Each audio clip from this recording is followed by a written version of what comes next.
Sahabat Pojok Tentara, Teladan Nusantara. Hari ini Pojok Tentara mengangkat satu topik, dan topik itu merupakan sebuah isu yang sangat strategis dan sedang berkembang dan sedang viral. Kembali saya mengingatkan bahwa channel ini adalah channel Pojok Tentara. Pojok Tentara, singkatan dari Teladan Nusantara. Artinya, channel ini bukan dimiliki oleh satu institusi manapun. Dia hanya mengangkat satu unsur keteladanan dari berbagai macam pihak, baik institusi resmi pemerintahan, TNI, Polri, pemerintahan daerah, maupun unsur masyarakat lainnya yang mungkin saja bisa berkaitan dengan ideologi, politik, sosial budaya, ekonomi, agama, dan apapun yang bisa kita teladani. Dan isu yang diangkat kali ini adalah berkembangnya satu video tentang penganiayaan dari oknum TNI, dalam hal ini TNI Angkatan Darat yang sedang beroperasi di daerah Papua. Penganiayaan dilakukan oleh sekelompok manusia. Nah, saya tidak buru-buru menyampaikan itu kelompok apa itu. Apakah kelompok masyarakat atau kelompok bukan masyarakat. Kita akan melihat ini secara utuh. Baru kita akan bisa melihat sesungguhnya seperti apa anatomi kasus ini agar kita tidak terprovokasi ataupun kita mendengar secara parsial sehingga kita menjudge secara cepat sesuai dengan kemauan kita secara bebas. Tidak begitu melihat isu itu. Dan isu ini adalah sebetulnya mengangkat satu kejadian satuan TNI yang bertugas di daerah operasi Papua itu, di mana satuan itu ternyata telah kembali dari daerah itu, namun videonya baru berkembang tentang penganiayaan itu. Nah, seperti apa kita melihat permasalahan itu? Tentu kita harus mendengar dulu keterangan-keterangan dari orang-orang atau katakanlah pejabat atau institusi yang berkompeten secara resmi tentang kejelasan yang disampaikan itu. Nah, berangkat dari isu itu, tentu Pojok Tentara ini mengajak kita mundur dulu ke belakang. Sedikit tentang ada satu filsafat ya yang dikemukakan oleh ahli filsuf di Tionghoa kuno, yaitu dinasti Song ini yang mengeluarkan filsafat ini, yaitu di abad ke-11, kira-kira seperti itu. Itu filsafat itu kalau kita lihat adalah sebuah simbol atau diagram kuno yang melambangkan Taiji Tung. Apa itu Taiji Tung? Itu adalah melambangkan Taiji atau kutub besar, merupakan puncak dari tertinggi yang melambangkan baik secara monis ataupun dualis, bisa dilihat secara satu kesatuan utuh atau bagian per bagian dalam dua sisi. Nah, ini yang biasa lazimnya dipakai lambang ini sebagai lambang keseimbangan antara kebaikan dan keburukan. Artinya, dari semua sisi kebaikan pasti ada secercah titik yang buruknya. Begitu juga sebaliknya, dari sekian serangkaian hal yang gelap pasti ada secercah titik kebaikannya. Nah, tinggal kita lihat kejadian ini untuk keseimbangan hal-hal yang baik maupun yang buruk dari keadaan ini agar kita bisa belajar lebih dalam lagi tentang bagaimana sebetulnya menseimbangkan suatu berita dalam rangka untuk kita memutuskan dan menyimpulkan berita itu. Mari kita dengar dulu sumber yang mengedepankan kejadian apa yang diviralkan dalam video itu. Kita dengarkan dulu testimoni dari pejabat terkait. Viral tentang kekerasan, kami hadir sebagai bukti komitmen TNI terhadap masalah ini. Kita serius menanganinya, ya. Untuk itu kemudian kita juga kehadiran Bapak Pangdam Cendrawasih, tentunya nanti akan menjelaskan dan juga nanti akan ditambahkan oleh Pak Kadis Penat, supaya harapan kami setelahnya konferensi pers ini dapat keterangan yang jelas ke depan, bisa situasi bisa kembali seperti sedia kala. Demikian, kami persilakan Bapak Pangdam. Terima kasih Bapak Kapuspen TNI. Saya Pangdam 17 Cendrawasih, Mayor Jenderal TNI Ishak Pangemanan. Pada saat ini kami akan menjelaskan kejadian yang sedang viral di media sosial, yaitu beredarnya video penyiksaan yang dilakukan oleh oknum prajurit TNI. Sebelumnya saya jelaskan di sini bahwa Papua terdiri dari 28 kabupaten dan 1 kota. Dari 28 kabupaten dan 1 kota itu yang kerap terjadi gejolak adalah Kabupaten Yahukimo, Pegunungan Bintang, Duga, Intan Jaya, dan Puncak. Ada 5 kabupaten itu yang kerap menjadi sering terjadi penonjolan aksi kelompok kriminal bersenjata. Kami terus melakukan penanganan. Setiap permasalahan kami berusaha untuk selesaikan dengan baik, menghindari terjadinya pertumpahan darah, menghindari terjadinya korban-korban yang tidak perlu. Karena seperti yang kita ketahui bahwa Papua adalah tanah damai, Papua adalah tanah diberkati, tidak boleh dilumuri dengan darah, tidak boleh diwarnai dengan kekerasan. Sehingga kami terus mengembangkan penanganan yang selaras dengan penanganan konflik Papua yang diharapkan oleh masyarakat Papua dan juga sesuai dengan standar internasional.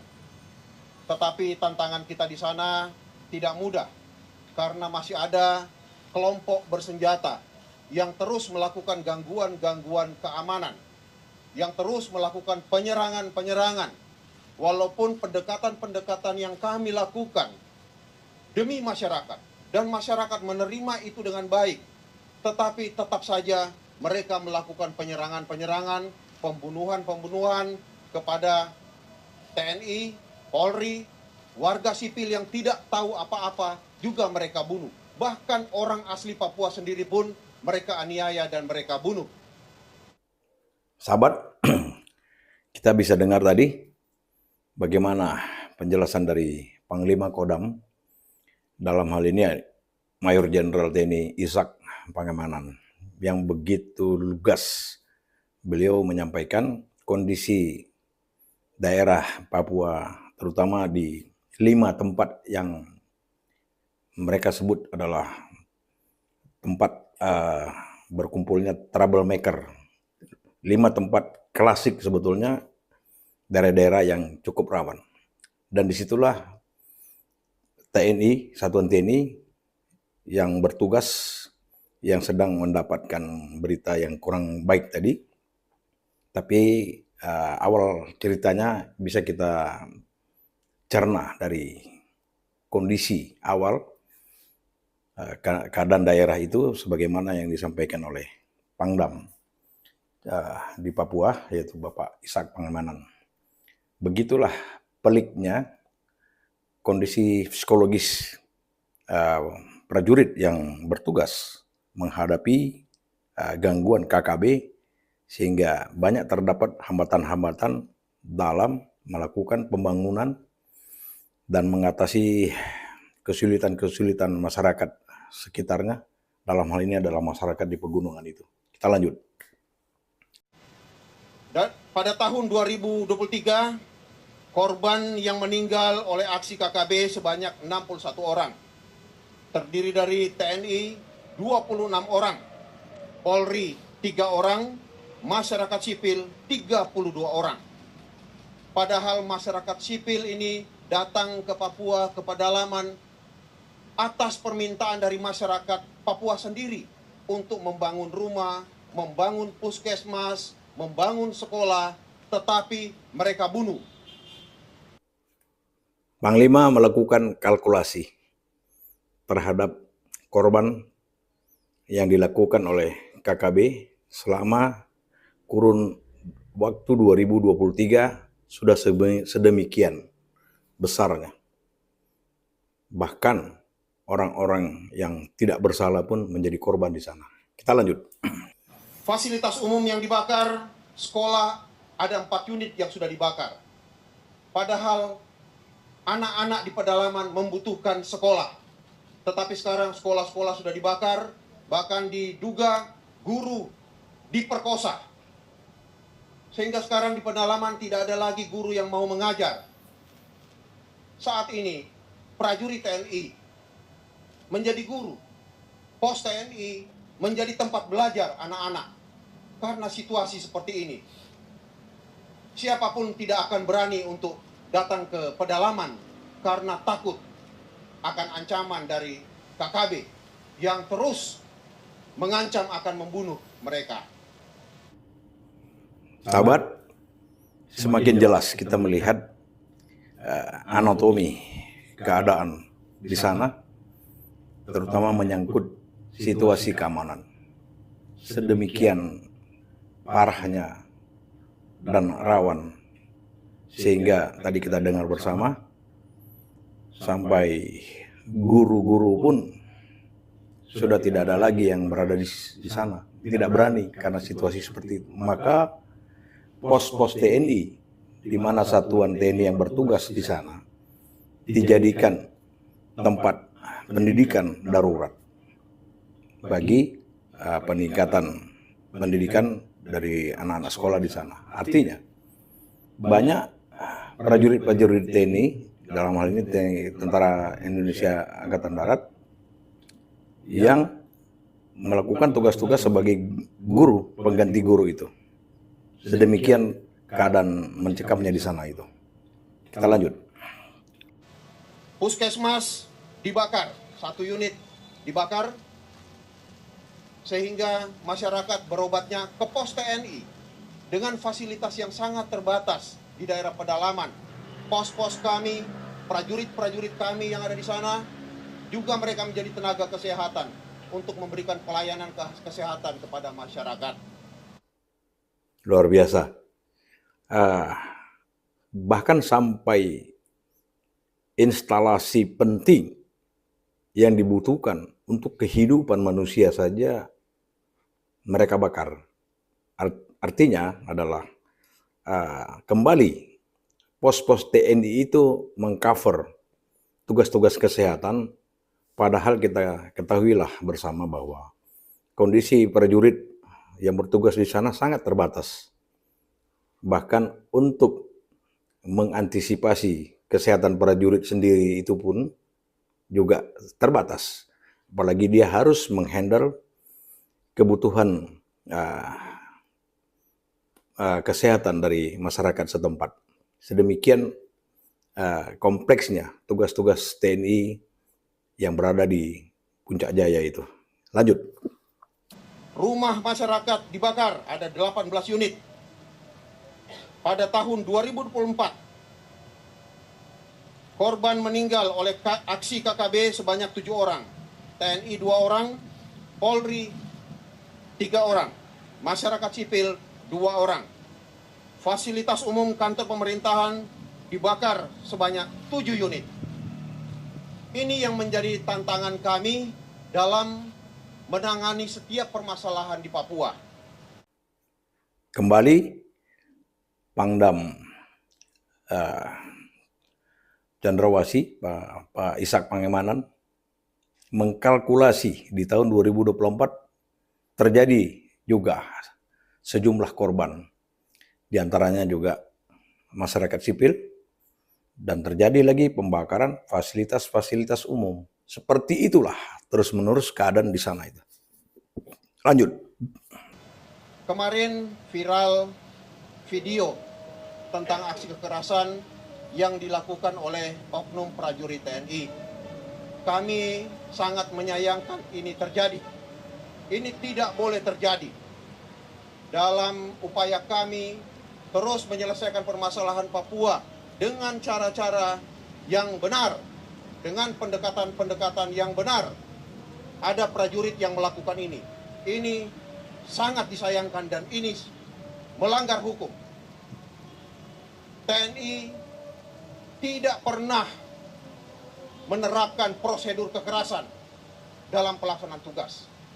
Yang kami tetapkan di situ adalah prosedur-prosedur pelaksanaan tugas untuk menciptakan hubungan baik dengan masyarakat, komunikasi yang baik dengan masyarakat, membangun kepercayaan yang semakin baik dengan masyarakat, melibatkan masyarakat dalam setiap aktivitas pembangunan di pedalaman. Bahkan pos-pos kami saat ini menjadi pasar bagi masyarakat di sekitar pos yang berladang. Apa yang mereka hasilkan dibeli oleh pos, karena memang pasar jauh dari tempat itu. Nah, ini sudah terjalin dengan baik, sehingga dengan adanya prajurit yang melakukan pelanggaran ini kami sangat menyayangkan ini terjadi. Pemeriksaan sudah dilakukan. Luar biasa ya, sahabat. Komitmen Panglima sebegitu jelas dan tegas bahwa beliau mengakui memang ada terjadi kesalahan. Tetapi ingat, itu adalah oknum. Karena kalau kita lihat kalkulasi dari tugas yang diberikan oleh Panglima kepada jajarannya, intinya adalah sangat kompleks dengan berbagai macam keberhasilan prajurit yang di sana. Beliau sangat mengapresiasi. Tetapi sesuatu yang membanggakan, beliau tidak mau menutupi kesalahan prajurit, oknum prajurit yang dilakukan.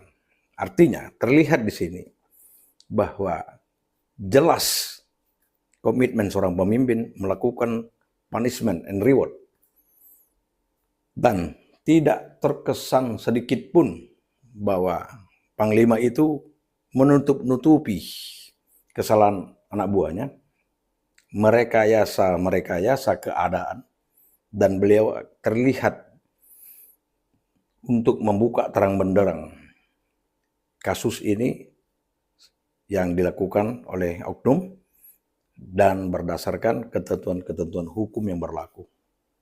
Itulah yang kekuatan sebetulnya bagi seorang pemimpin. Tidak begitu mempertahankan atau membela anak buah yang salah, karena itu justru membawa presiden yang buruk dan menjurus pada popularitas murahan. Terlihat profesionalisme TNI mulai ke depan yang disampaikan oleh Panglima tadi. Dan inti permasalahan dari isu yang berkembang saat ini yang tadi sudah saya sampaikan di awal, poinnya ada di sini. Kita lanjut lagi. Kami setelah menemukan bahwa video itu benar terjadi, maka Kodam 17 Cendrawasih sebagai TKP segera melakukan langkah Yang pertama, kami membentuk tim investigasi yang saat ini sedang bekerja di Puncak Jaya, khususnya di daerah Ilaga, Gome, di mana TKP itu terjadi.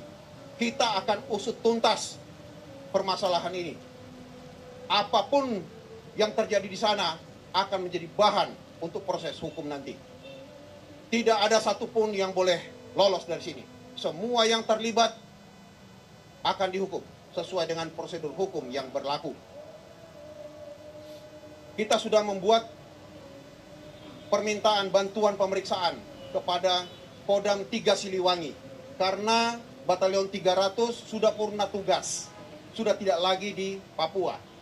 Kita membuat surat bantuan pemeriksaan dan saat ini Pomdam 3 Siliwangi sedang melakukan pemeriksaan kepada mereka-mereka yang diduga terlibat dalam tindakan kekerasan ini. Keren sahabat. Semakin tegas, semakin jelas arah dari penyelesaian kasus ini. Jadi Panglima telah melakukan langkah-langkah prosedur hukum untuk mendapatkan untuk menyelesaikan persoalan ini secara jelas dan tidak akan menutup-nutupi prajuritnya yang salah, oknum yang salah. Dan terlihat bagaimana semangat dari seorang Panglima untuk terus membereskan hal-hal yang dianggap buruk bagi institusi untuk memelihara profesionalisme prajurit agar satuan-satuan TNI Angkatan Darat dimanapun bertugas, dimanapun berada, bisa mengedepankan ajas-ajas taat hukum dan tidak bertindak semena-mena. Walaupun kita tadi bisa melihat segudang pekerjaan-pekerjaan berat yang dilakukan oleh TNI di sana, tetapi beliau tidak mentolerir kesalahan sekecil apapun. Oleh sebab itu, janganlah kita berpolemik. Kita tunggu saja persoalan ini sampai tuntas, karena tadi sudah disampaikan Panglima, mereka sedang bekerja. Persoalan ini sudah dilimpahkan ke Kodam 3 Siliwangi. Mengapa? Karena memang satuan ini, Batalion Infanteri Raider 300 ini, adalah batalion di bawah kendali Pangdam 3 Siliwangi. Namun pada saat itu, pada saat yang lalu bertugas di daerah Papua, mereka BKO di Kodam Papua, dalam hal ini bawah kendali operasi. Namun setelah kembali, sudah tidak lagi di bawah kendali operasi dari Pangdam di Papua. Maka persoalan ini dilimpahkan ke Kodam 3 Siliwangi dan ditangani langsung oleh Puspom Angkatan Darat, Puspomat. Kita lihat selanjutnya. Saya sebagai Pangdam 17 Cendrawasih atas nama TNI Angkatan Darat mengakui bahwa perbuatan ini tidak dibenarkan. Perbuatan ini melanggar hukum. Perbuatan ini mencoreng nama baik TNI. Perbuatan ini mencoreng upaya-upaya penanganan konflik di Papua. Saya minta maaf kepada seluruh masyarakat Papua. Dan kami akan terus bekerja agar kejadian-kejadian seperti ini tidak terulang lagi di masa-masa mendatang. Kami akan meningkatkan terus pengawasan-pengawasan kepada satgas-satgas yang melaksanakan tugas di daerah Papua. Wah, keren banget nih. Pemimpin ini seperti ini yang ditunggu masyarakat sebetulnya. Luar biasa. Saya salut kepada Jenderal Ishak Pangemanan. Luar biasa. Kalau kita lihat kondisi psikologis beliau ya. Beliau begitu kecewa sebetulnya dengan kejadian ini. Artinya sudah sebagian besar pekerjaan yang mulia dilakukan oleh prajurit di sana, tapi ada saja terdapat sedikit celah. Dan tentu beliau betul-betul ingin mentuntaskan masalah ini, mendudukkan persoalan ini sebagaimana mestinya sesuai jalur hukum yang berlaku, agar tidak terjadi lagi ke depan oleh oknum-oknum prajurit yang dapat merusak citra Tentara Nasional Indonesia. Kita lanjut. Assalamualaikum warahmatullahi wabarakatuh. Selamat siang, salam sejahtera kita semua, rekan-rekan sekalian. Berkaitan dengan video yang viral tentang tindakan kekerasan yang dilakukan oleh oknum prajurit TNI di Pos Gome, Bapak Kepala Staf Angkatan Darat dan Bahan Pimpinan TNI Angkatan Darat menyampaikan permohonan maaf atas ketidaknyamanan atas terjadinya kejadian tindak kekerasan ini yang dilakukan oleh prajurit TNI dari unit 300 Shredder. Dan ini akan kami jadikan sebagai bahan evaluasi dan introspeksi ke dalam bahwa kami harus terus melakukan pengawasan dan penggalian terhadap prajurit-prajurit TNI AD yang bertugas di lapangan. Yang ini kan kami jadikan sebagai bahan introspeksi diri. Kemudian Bapak Kepala Staf Angkatan Darat sendiri sudah memerintahkan dalam hal ini Polisi Militer Angkatan Darat dibantu oleh Pomdam 3 Siliwangi untuk melakukan investigasi tentang keterkaitan oknum-oknum prajurit TNI yang terlibat secara langsung dalam tindakan kekerasan ini.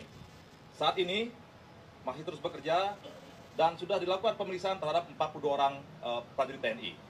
Dan dari 42 prajurit tadi sudah ditemukan ada indikasi 13 prajurit yang benar-benar melakukan tindakan kekerasan.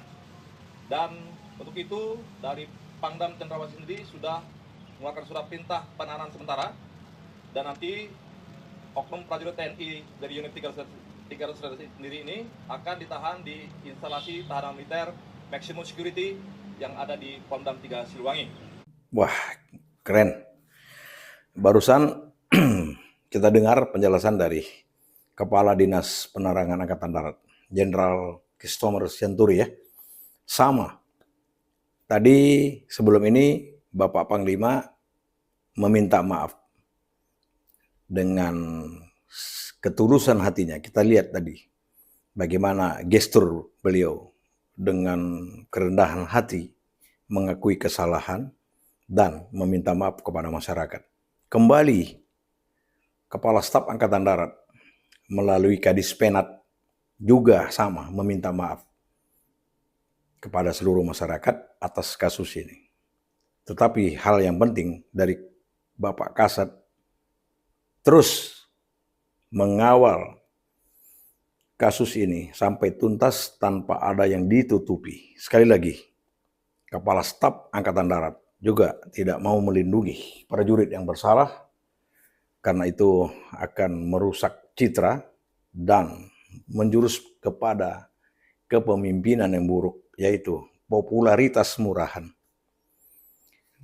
Kita lihat tadi, kita dengar apa yang disampaikan Kadis Penat dari 47 oknum yang diduga setelah dilakukan pendalaman tersisa 13. Kita lihat selanjutnya seperti apa masalah ini mengkerucutnya.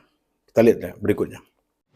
Belajar dari permasalahan ini, yang perlu diketahui oleh masyarakat adalah kenapa Devianus Kogoya dianiaya atau tidak kekerasan dilakukan kepada dirinya adalah bahwa Devianus Kogoya itu tertangkap pasca patroli aparat keamanan TNI Polri karena ada informasi dari masyarakat yang menyatakan akan ada pembakaran puskesmas di Omukia, Kabupaten Puncak.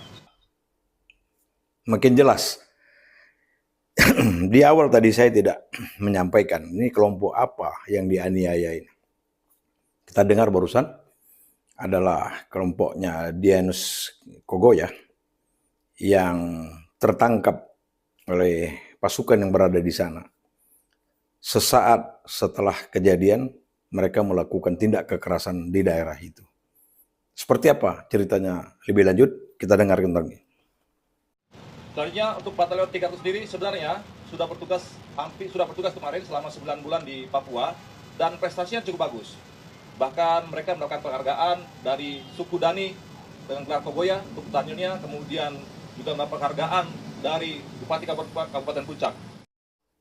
Wah, kalau kita lihat sebetulnya Batalion Raider 300 ini berhasil melakukan tugas di sana.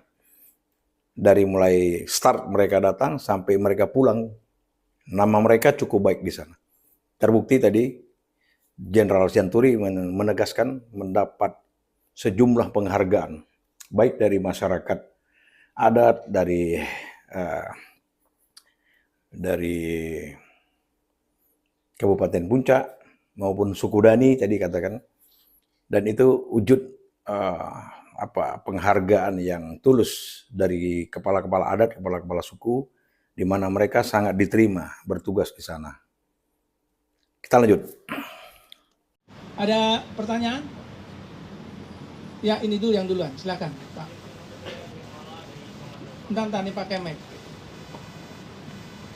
Izin Pak Kapuspen, saya Nirmala dari Kompas.com. Ini terduga pelaku dari Yonif 300 Raja Wijaya, Pak ya.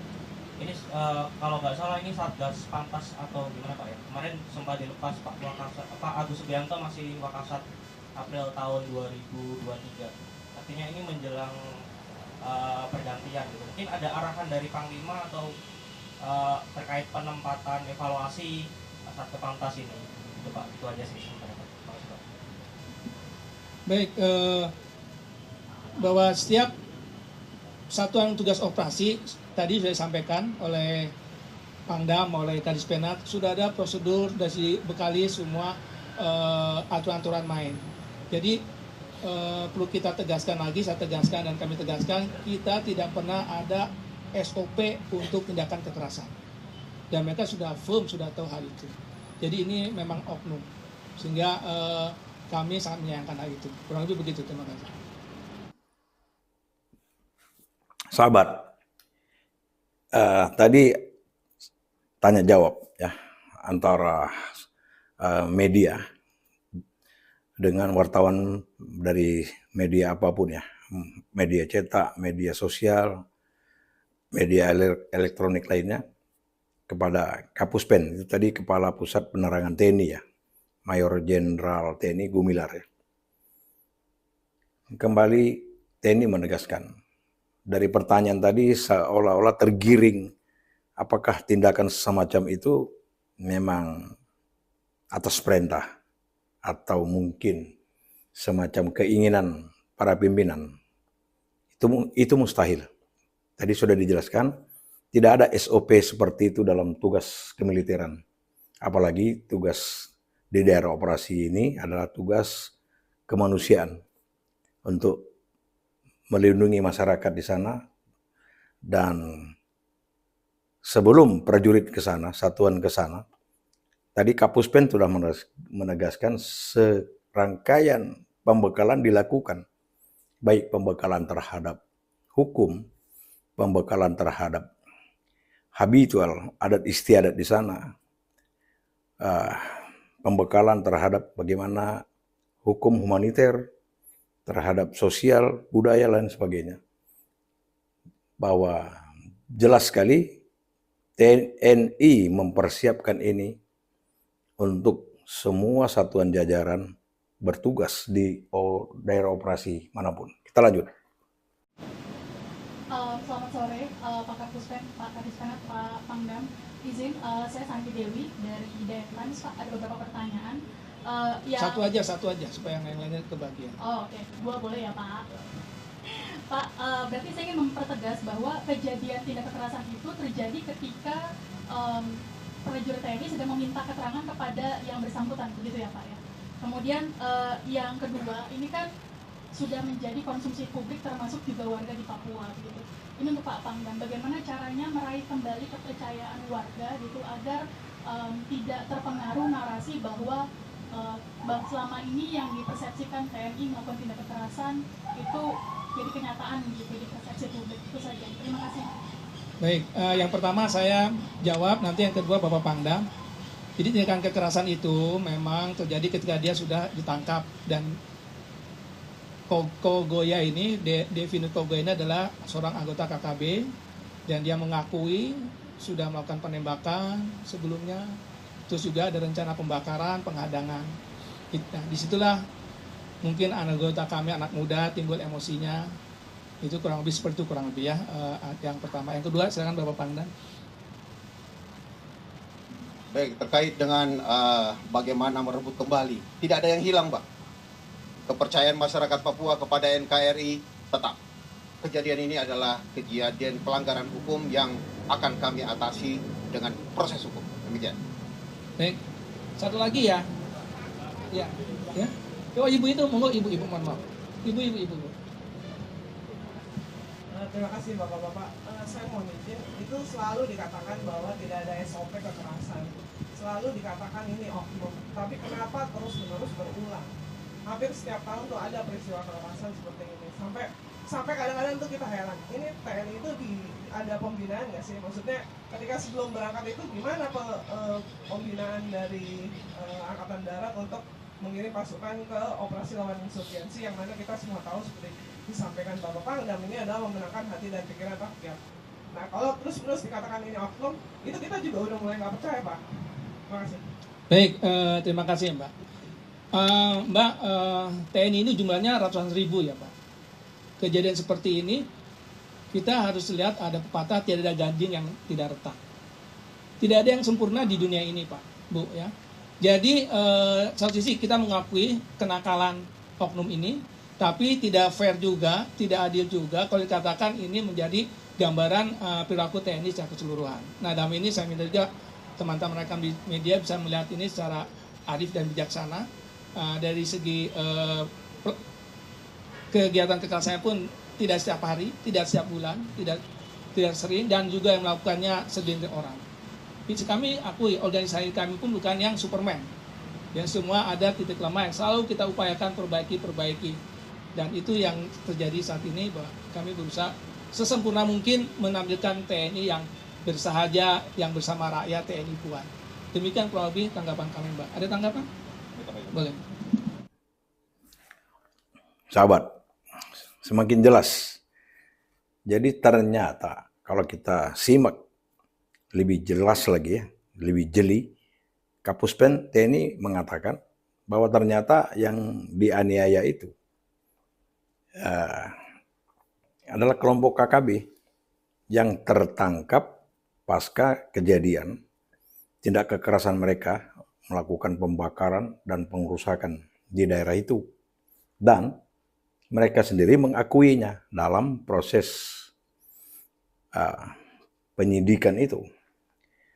Namun terjadi tindak kekerasan, yaitu kembali Kapuspen mengedepankan tingkat emosional seorang anak muda. Artinya anak muda di sini, prajurit itu kan relatif usianya muda yang bertugas di sana. Menghadapi keadaan psikologis, baru menghadapi serangkaian tindakan kekerasan dalam situasi yang mencekam, dan mereka mendapatkan orang yang dicari itu. Dan saya perlu ingatkan bahwa penangkapan dari oknum dari kelompok KKB itu bukan kita bisa melihatnya sesederhana mungkin menangkap seperti orang menangkap pencuri ayam itu atau maling di mana-mana. Tidak seperti itu. Tapi penangkapan itu dipastikan terjadi kontak fisik. Mungkin terjadi peraduan munisi di sana yang bisa mengakibatkan nyawa prajurit itu meninggal. Bisa melayang nyawanya. Kill or to be kill. Maka ketika mereka mendapatkan katakanlah tahanan itu, mungkin pojok tentara ini menganalisa seperti itu. Keadaan psikologis secara tiba-tiba prajurit itu bertindak seperti yang beredar di video itu. Yang sebetulnya di video itu pun tidak jelas tindakan apa yang dilakukan di situ, dan oknum yang melakukan itu pun seperti samar-samar kegiatannya di situ. Mulai terlihat di sini bahwa memang kepanikan, kalau kita bilang tindakan sesaat boleh dikatakan tindakan yang tidak direncanakan karena situasi yang begitu cepat baru berhadapan dengan kelompok-kelompok yang melakukan kekerasan di sana dalam kondisi yang sangat berbahaya. Kemungkinan terjadilah apa yang sekarang sedang diributkan, diviralkan dalam video itu. Kita lihat selanjutnya. Baik, saya menjawab Bu tadi ya. Memang kita akui masih ada saja kekerasan yang terjadi dan kami terus berupaya untuk mencegah itu. Dan semakin baik, dari hari ke hari semakin baik. Jadi perlu diketahui bahwa prajurit yang ada di Papua yang sedang bertugas di Papua, ya baik itu Kodam maupun ya satgas-satgas yang ada, totalnya itu ada 19 ribuan. Yang melakukan kemarin kan hanya berapa orang itu. Jadi tidak bisa digeneralisasi. Yang kan tidak mungkin kita menanam padi di 1 hektar, ada alang-alang satu, terus kita harus tebas semua 1 hektar. Nah ini yang sedang dilakukan oleh TNI. Yang salah-salah ini kita evaluasi, kita jadikan bahan untuk kita perbaiki, sehingga pelaksanaan tugas ke depan tentunya tidak terjadi lagi hal-hal seperti itu. Demikian. Oke, satu lagi. Wah, keren. Kembali Panglima menegaskan tidak mengantisipasi sekecil apapun, mentolerir sekecil apapun terhadap tindakan yang menyalahi aturan, walau dalam kondisi apapun. Terkesan beliau menginginkan prajurit itu harus profesional. Dalam kondisi apapun harus berpikir realistis dan tetap mengedepankan hukum. Tidak panikan seperti itu. Luar biasa ini Panglima ini. Itulah sebetulnya yang terjadi di sana. Kita lanjut. Maaf, ini pelajar mewakili semuanya. Izin Pak Bidarawan Pak dari tribunnews.com. Pertanyaan Pak, ini terkait dengan Satgas ini kan tadi disebutkan sudah kembali sebenarnya Pak Satgas. Terakhir kembali, maksudnya pulang ke satuan lagi itu kapan Pak? Dan artinya kan ini kejadiannya bukan baru-baru ini gitu ya. Dan kemudian nasib dari si Devinus Kogoya ini kemana, apakah sudah diserahkan kepada pihak polisian atau seperti apa? Demikian Pak. Baik ya, jadi ada 3 orang yang ditangkap pada saat itu. Jadi mereka akan membakar puskesmas. Ya, jadi anggota kami mendapat laporan dari masyarakat bahwa ada kelompok KKB yang akan membakar puskesmas Omukia, yaitu di daerah Gome, tidak jauh dari pos kami, hanya kurang lebih 300 meter dari pos Gome. Sehingga bersama-sama kita dengan kepolisian, dengan semua aparat keamanan di sana untuk mengamankan puskesmas ini. Karena puskesmas ini dibutuhkan masyarakat ya untuk melayani kesehatan di sana. Jangan dibakar. Sehingga ketika kita mengamankan itu, mereka menembak pasukan kita. Sehingga terjadi kontak tembak. Dari kontak tembak ini, pasukan kami melakukan pengejaran dan tertangkap 3 orang.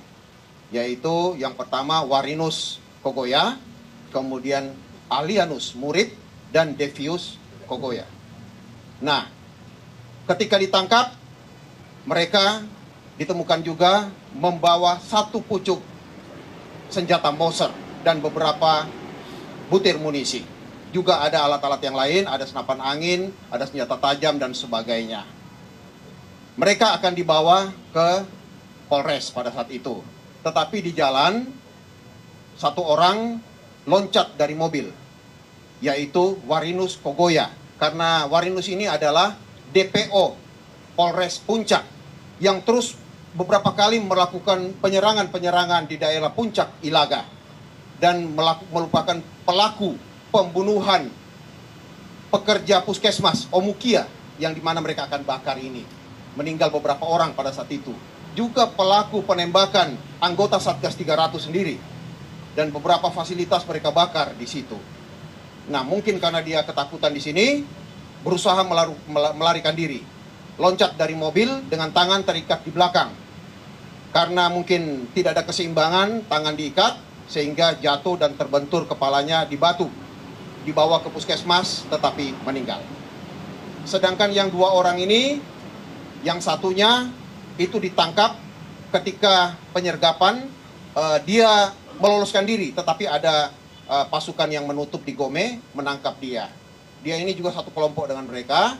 Nah, disinilah mereka melakukan penganiayaan.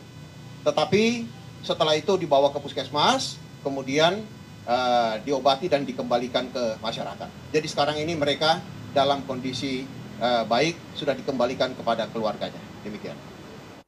Wih, keren ya. Salut kita, luar biasa. Barusan kita dengar bersama siapa mereka itu sebenarnya. Ternyata apa yang sebelumnya saya sampaikan tadi, betul. Terjadi kontak tembak. Pasti demikian. Nah, apa yang terjadi? Kita bisa lihat. Begitu sangat profesionalnya TNI yang bertugas di sana, sampai ketika mereka mendapatkan itu, mereka tidak membunuhnya. Padahal sudah terjadi kontak tembak. Kalau kita dengar tadi penjelasan Panglima. Kalau tentara yang tidak profesional, pasti itu sudah habis itu. Pasti dia ratakan itu. Tapi mereka begitulah ketika mendapatkan orang yang tidak berdaya, mereka tahan dan ingin dibawa ke pos polisi terdekat untuk mendapatkan kepastian hukum lebih lanjut. Itulah sebetulnya ketentuan-ketentuan dalam hukum humaniter itu. Dan ternyata begitu matangnya prajurit menerapkannya di daerah operasi. Walaupun dalam proses pemeriksaan terjadi kesalahan prosedur oleh oknum yang tadi disampaikan Panglima, biarlah itu kita serahkan kepada hukum dan kita tidak boleh mengeneralisasi sehingga kita bisa menyalahkan institusi secara umum, secara keseluruhan. Kita lihat tadi betapa cermatnya prajurit melakukan penembakan di ujung laras. Artinya dia memberikan penembakan terhadap kombatan, yaitu orang yang memegang senjata. Andai kata dia tidak profesional, pasti dia akan siram, kalau bahasa militernya itu disiram ke segala arah dan kemungkinan akan banyak jatuh korban. Dan kita harus mempercayai apa yang disampaikan Panglima tadi, ternyata korban itu dilakukan kecelakaan tunggal oleh yang bersangkutan. Dia lompat dalam keadaan tangannya terikat karena dia tahu kesalahan yang dia lakukan cukup besar. Ternyata dia adalah DPO dari Polres tempat yang acap kali melakukan tindak kekerasan bersenjata. Kita lanjut. Terima kasih banyak atas kehadiran para media. Mudah-mudahan pertemuan ini ada manfaatnya dan kita bisa melaksanakan tugas sesuai dengan fungsi masing-masing dan sebaik-baiknya. Terima kasih, saya akhiri. Wassalamualaikum warahmatullahi wabarakatuh. Selamat sore.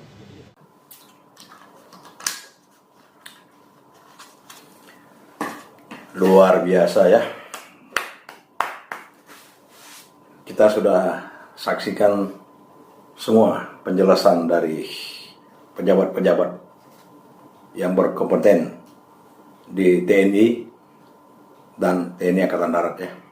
Sahabat, sebetulnya tadi adalah ajang terbuka. Apa itu? Ajang tanya jawab antara wartawan media manapun itu kepada pejabat yang bertanggung jawab tentang hal ini. Begitulah kemajuan yang signifikan dilakukan oleh institusi TNI. Dalam hal ini Pusat Penerangan TNI dan Dinas Penerangan TNI Angkatan Darat. Mereka membuka ruang untuk berdiskusi dan mereka tidak gamang menghadapi media. Dan terlihat psikologis dari pembicaraan itu tidak ada satu hal pun yang direkayasa. Semua mengalir sebagaimana yang kita dengar tadi. Dan pertanyaan-pertanyaan wartawan yang begitu tajam pun TNI, dalam hal ini Panglima Kodam Jenderal Ishak Pangemanan dengan lugas bisa menjelaskan kepada kita semua, kepada semua pihak. Dan saya mau katakan apa di sini. Apa yang kita bisa lihat dari fenomena ini, banyak sekali keteladanan yang bisa kita petik di sini ya. Terutama dari unsur-unsur TNI yang begitu mulia melakukan tugas di sana, dan begitu juga ketegasan seorang pemimpin yang kita lihat sangat membanggakan ya, tidak menutupi kesalahan-kesalahan yang dilakukan oleh oknum dan tetap memberi reward kepada prajurit dan satuan yang telah melakukan tugas yang mulia. Sahabat, mari kita tunggu saja akhir dari persoalan ini dengan menghentikan polemik yang mengedepankan egosentris masing-masing golongan untuk berpendapat. Tunggu saja apa akhir dari persoalan ini. Tentu berjalan sesuai hukum yang berlaku. Kalau kita lihat tadi sedikit ke belakang, siapakah orang-orang yang tadi disampaikan? Ada Edigius Kogoya, ada Murib, dan lain sebagainya. Kalau kita lihat sejarah dari perjuangan OPM itu di tahun 80-an, 90-an, di tahun itu, di masa-masa itu ada pentolan-pentolan troublemaker dari kelompok bersenjata itu. Antara lain pada waktu itu ada Kelly Kuali, ada Daniel Judas Kogoya, ada Titus Murid.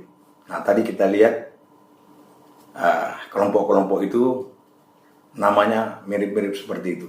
Artinya ini adalah sebetulnya adalah bina-binaan dari tokoh-tokoh itu. Dan ada yang keempat yang beroperasi di daerah barat, yaitu di sebelah barat Ilaga, Duma, Kopai, Wadi, Webutu, Enarotali, Monamani, Obano, sampai ke daerah Nabire. Di situ ada tokoh juga yang bernama Tadius Joni Mahalki Magai Yogi. Ini pentolan-pentolannya yang klasik, yang melegendaris pada waktu itu. Dan sekarang terus berlanjut perjuangan itu dalam kelompok-kelompok yang tadi sudah disebutkan. Nah, apa sesungguhnya yang dilakukan oleh prajurit di daerah operasi tadi? Kita lihat, di samping mereka harus mengamankan dirinya, mengamankan posnya yang setiap saat, setiap detik dia terancam keselamatannya. Dia juga harus menyelamatkan masyarakat di sekitarnya. Ditambah lagi, dia juga harus melakukan pembinaan teritorial, melakukan pembinaan komunikasi sosial. Antara lain, mereka juga seperti tadi yang disampaikan Panglima Jenderal Ishak Mangamana, mereka juga harus bertindak sebagai guru. Kita lihat foto ini. Inilah kerjaan mereka di sana. Mereka juga mengajarkan masyarakat oleh keterbatasan guru, oleh situasi yang tadi guru-guru tidak berani naik ke puncak itu. Nah, mereka harus melakukan itu. Begitulah mulianya tugas mereka di sana. Dan di samping itu mereka juga membuat perkebunan-perkebunan percontohan yang akan dikerjakan juga oleh masyarakat. Tadi Panglima katakan, ketika masyarakat berhasil membuat kebunnya dan panen kebun, kembali pos itu yang membelinya, sehingga perputaran perekonomian di sana juga berjalan. Karena apa? Karena kondisi pasar yang jauh dari pemukiman di puncak itu. Dan yang terakhir, kita bisa lihat di foto ini adalah mereka begitu menghargai, menghormati kegiatan peribadatan masyarakat di Puncak Jaya itu, di Wamena, di Nduga, daerah itulah, di Lani Jaya. Mereka juga membangun rumah-rumah ibadah. Seperti kita lihat, ini yang dilakukan mereka bersama-sama masyarakat. Artinya, mustahil lah kalau prajurit di sana dengan sengaja mau melakukan tindak kekerasan kepada masyarakat. Itu yang bisa disampaikan oleh Pojok Tentara dalam kajian topik yang cukup viral di akhir-akhir ini. Semoga kita bisa mendapatkan berbagai keteladanan dari apa yang barusan kita saksikan. Sekali lagi, marilah kita bertindak komprehensif, mengedepankan keseimbangan antara berita yang satu dan yang lainnya, dan kita harus melakukan cek, recheck, cross check. Walaupun kita mungkin mendengar dari berbagai unsur berita-berita miring tentang video ini, tentu kita harus yang kita percaya adalah yang datangnya sumbernya dari institusi yang resmi. Ya, tak lain dan tak bukan adalah TNI Polri maupun institusi pemerintahan daerah setempat. Demikian sahabat, semoga kita doakan unsur-unsur TNI Polri, aparat lainnya, apakah aparat pemerintahan, tenaga-tenaga medis, tenaga pendidik yang bertugas di daerah yang cukup berbahaya ini, semoga mereka bisa melakukan tugas yang mulia ini dengan baik dan mendapat berkah, dirahmati oleh Allah Subhanahu wa Ta'ala, Tuhan Yang Maha Esa. Kembali kita angkat topi kepada TNI yang bertugas di sana. Selamat bertugas TNI Polri di Papua. Teladan Nusantara. Oh, keren.